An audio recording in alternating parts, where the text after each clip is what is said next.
తాకట్లో ఉన్న బంగారాన్ని విడిపించలేక వడ్డీల మీద వడ్డీలు కడుతూ ఇబ్బంది పడుతున్నారా? అయితే ఇప్పుడే సంప్రదించండి శివ గోల్డ్ కంపెనీ. మీ నమ్మకానికి మా హామీ Shiva gold company. China Nepal సరిహద్దుల్లో అత్యంత కీలకమైన వాణిజ్య పర్యాటక కేంద్రం గిరోంగ్ పోర్ట్ భవనం వరద ఉధృతికి పేకమేడలా కొట్టుకుపోయింది. బురద, భారీ రాళ్లతో విరుచుకుపడిన జల ప్రవాహం క్షణాల్లో సరిహద్దు భవనాన్ని మింగేస్తున్న దృశ్యాలు సీసీటీవీ కెమెరాలో రికార్డయ్యాయి.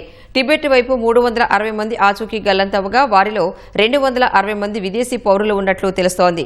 చైనా అధ్యక్షుడు షీ జిన్పింగ్ ఆదేశాలతో రంగంలోకి దిగిన పీపుల్స్ లిబరేషన్ ఆర్మీ ముమ్మర రెస్క్యూ ఆపరేషన్ చేపట్టింది.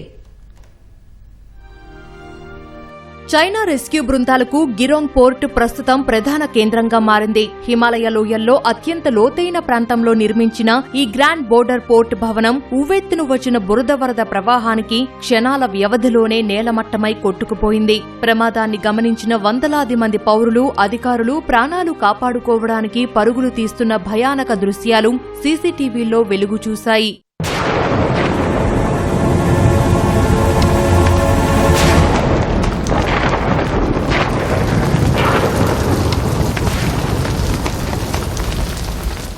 మెరుపు వరదలకు తీవ్రంగా దెబ్బతిన్న గిరోంగ్ టౌన్షిప్ లో చైనా ప్రధాని లీ కియాంగ్ ఉన్నతాధికారుల బృందంతో కలిసి క్షేత్రస్థాయిలో పర్యటించారు. సహాయక చర్యలను దగ్గరుండి పర్యవేక్షిస్తూ బాధితులను పరామర్శించారు. టిబెట్ ప్రాంతంలో ఇప్పటి వరకు 360 మంది ఆచూకీ లభించలేదని చైనా విదేశాంగ శాఖ అధికార ప్రతినిధి లిన్ జియాన్ వెల్లడించారు. వీరిలో 260 మంది విదేశీయులు కాగా నేపాల్ వైపు మరో 100 మంది చైనా పౌరులు గల్లంతయ్యారు. నేపాల్ ప్రభుత్వంతో సమన్వయం చేసుకుంటూ సంయుక్త గాలింపు చర్యలు ముమ్మరం చేశామని చైనా తెలిపింది.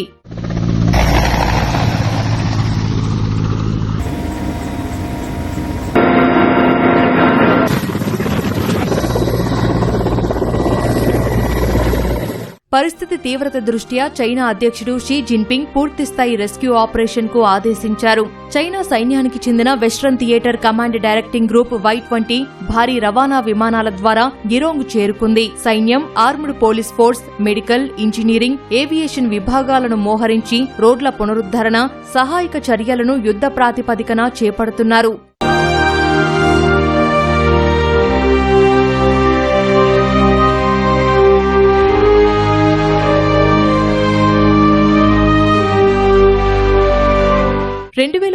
భూకంపం తర్వాత ఇతర సరిహద్దు మార్గాలు దెబ్బతినడంతో గిరోంగ్ పోర్ట్ అత్యంత కీలకమైన వాణిజ్య కేంద్రంగా ఎదిగింది. నేపాల్, చైనా మధ్య జరిగే మొత్తం ద్వైపాక్షిక వాణిజ్యంలో 30% పైగా లావాదేవీలు ఈ మార్గం ద్వారానే జరుగుతాయి. అంతేకాకుండా నేపాల్, టిబెట్ మధ్య రాకపోకలు సాగించే పర్యాటకులకు ఇది ప్రధాన ద్వారంగా ఉంది. ఈ ఏడాది మొదటి 6 నెలల్లోనే దాదాపు 1,00,000 మందికి పైగా పర్యాటకులు ఈ చెక్ పోస్ట్ మీదుగా ప్రయాణించారు. భౌగోళికంగా అత్యంత ప్రమాదకరమైన తరచూ కొండచర్యలు విరిగిపడే లోయ ప్రాంతంలో ఇంత భారీ అంతర్జాతీయ పోర్ట్ను ఎందుకు నిర్మించారంటూ చైనా సోషల్ మీడియాలో నెటిజన్లు తీవ్ర స్థాయిలో ప్రశ్నలు గుప్పిస్తున్నారు. గతేడాది కూడా ఇక్కడ కురిసిన భారీ వర్షాలు, బురద ప్రవాహాల కారణంగా 17 మంది ప్రాణాలు కోల్పోయిన విషయాన్ని గుర్తు చేస్తున్నారు.